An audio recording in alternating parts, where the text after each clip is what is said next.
क्या 2 जून की रात खान सर की कोचिंग के बाहर फायरिंग के दावों और उन दावों के बेबुनियाद होने के दावों की पूरी पटकथा 31 मई को तैयार की गई थी?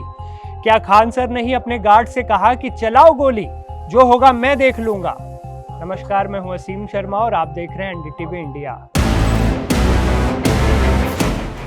पटना के कोचिंगपुर से सड़कों तक छात्रों के हंगामे, बयानों, गिरफ्तारियों और गुरुओं की आपसी खींचतान से लेकर आरोप प्रत्यारोप की इस पूरी कहानी का सिरा अगर समझ ना आ रहा हो तो इसे आपके लिए आसान बनाते हैं, क्योंकि सिर्फ 3 दिन के अंदर ये कहानी इतने टेढ़े मेढ़े रास्तों से होकर गुजरी है, इतने पेचीदा खांचों में बटी हुई है कि इसे तो शुरू से ही समझना पड़ेगा। 27 मई को बिहार सिपाही भर्ती परीक्षा का रिजल्ट आता है। कुल 19,838 अभ्यर्थी सिलेक्ट होते हैं।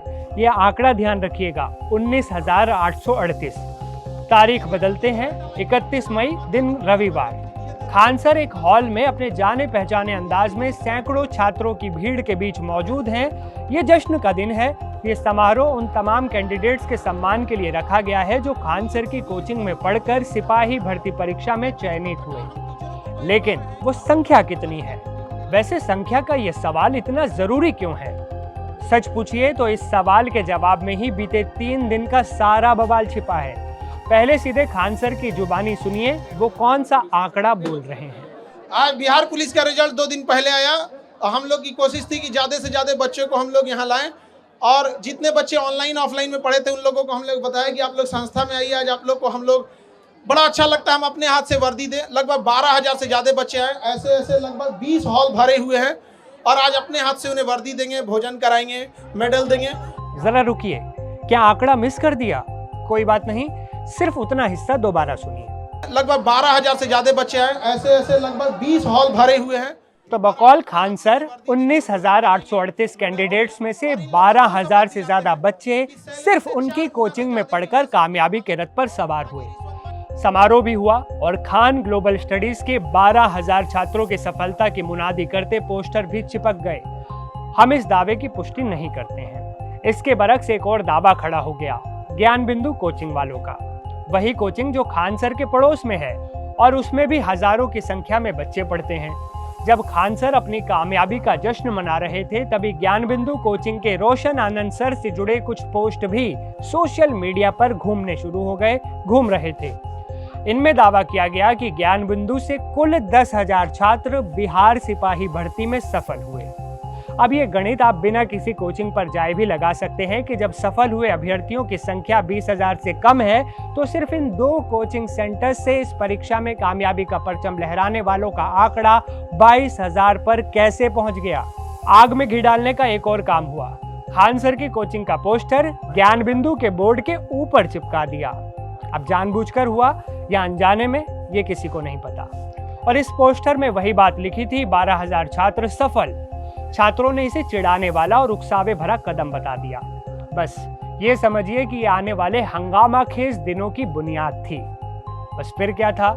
2 जून की रात को धीमी आंच पर सुलग रही अदावत में उबाल आ गया।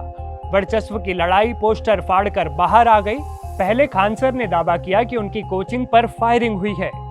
बात यह भी कही गई कि वो कम फीस लेते हैं और उनसे ज्यादा छात्र जुड़े हैं, इसलिए कुछ लोग उनके दुश्मन बन गए हैं। खान सर ने पड़ोसी कोचिंग पर आरोप लगा दिया। कोचिंग वाला है, सबको पता है कौन हो सकता है। मामला हाई प्रोफाइल था, हजारों छात्रों की सुरक्षा से जुड़ा था। पुलिस तुरंत हरकत में आई, तफ्तीश शुरू हुई, सीसीटीवी खंगाला गया, एक के बाद एक वीडियो सामने आने लगे। 2 जून को फायरिंग हुई और 3 जून को पुलिस ने ज्ञान बिंदु के डायरेक्टर रोशन आनंद सर को गिरफ्तार कर लिया। हालांकि उन्होंने आरोपों को खारिज करते हुए कहा कि इस वारदात में उनका कोई लेना देना नहीं है, उनका कोई हाथ नहीं है, लेकिन पुलिस ने उनकी नहीं सुनी। इस दौरान पुलिस लगातार सारे वीडियो और सीसीटीवी देख रही थी। पुलिस को खान सर की कोचिंग के बाहर तोड़फोड़ और हंगामा तो दिखा, लेकिन फायरिंग की तस्वीरें या वीडियो कहीं नहीं दिखी। आखिरकार फायरिंग की बात खारिज कर दी गई। 4 जून को सामने आए एक वीडियो ने सारा खेल ही पलट दिया। वीडियो में 2 लोग कोचिंग के बाहर हवाई फायरिंग करते नजर आ गए। पुलिस ने तहकीकात की तो पता चला कि ये दोनों तो खान सर के ही बॉडीगार्ड हैं। नाम है प्रदीप और तालकेश्वर। पहले पुलिस ने दोनों से हिरासत में लेकर पूछताछ की और उसके बाद इन्हें दबोच लिया, गिरफ्तार कर लिया। अब यहाँ सवाल ये है कि आखिर खान सर ने फायरिंग की अफवाह क्यों फैलाई? खान सर ने क्यों कहा कि उनके सामने 8 से 10 राउंड फायरिंग हुई है? बाद में वो फायरिंग के दावों से मुकर क्यों गए? ये भी कहा गया कि फायरिंग आत्मरक्षा में की गई थी। लेकिन अगर ये सब पहले पता था तो पुलिस को बताया क्यों नहीं? 4 जून को बॉडीगार्ड की फायरिंग वाले वीडियो के बाद जैसे पटना की सड़कों पर हंगामा बरप गया। हजारों की संख्या में छात्रों ने रोशन आनंद सर की रिहाई की मांग कर दी। कुछ छात्रों ने खान सर की गिरफ्तारी के लिए भी आवाज उठाई। गेम पूरी तरह पलट गया। गिरफ्तारी करो, गिरफ्तारी करो, गिरफ्तारी करो। 5 जून का दिन खान सर के लिए सबसे बड़ी मुसीबत लेकर आ गया। पुलिस ने उनके खिलाफ केस दर्ज कर लिया है। कल तक वो टेबल के उस तरफ खड़े थे जहां से वो आरोप लगा रहे थे। आज खुद उन पर एफआईआर हो गई है। एफआईआर में उन पर कई गंभीर आरोप भी लगे हैं। इसमें लिखा है कि उन्होंने अपने गार्ड से कहा कि देख क्या रहे हो, अविलंब फायर करो, जो होगा मैं समझ लूंगा। खान सर के कहने पर ही उनके गार्ड्स ने फायरिंग की।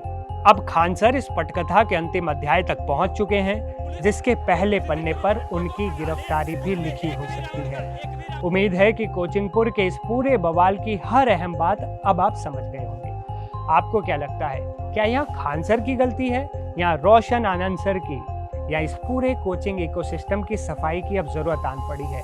अपना जवाब कमेंट बॉक्स में जरूर दीजिएगा। और अगर आप चाहते हैं कि इस बड़ी खबर से जुड़ा कोई भी लेटेस्ट अपडेट आपसे मिस ना हो तो एनडीटीवी इंडिया के चैनल को सब्सक्राइब कर लीजिए। मैं सीम आपसे विदा लेता हूं, फिर मिलूंगा एक नए वीडियो में एक नए अपडेट के साथ। आप देखते रहें एनडीटीवी इंडिया।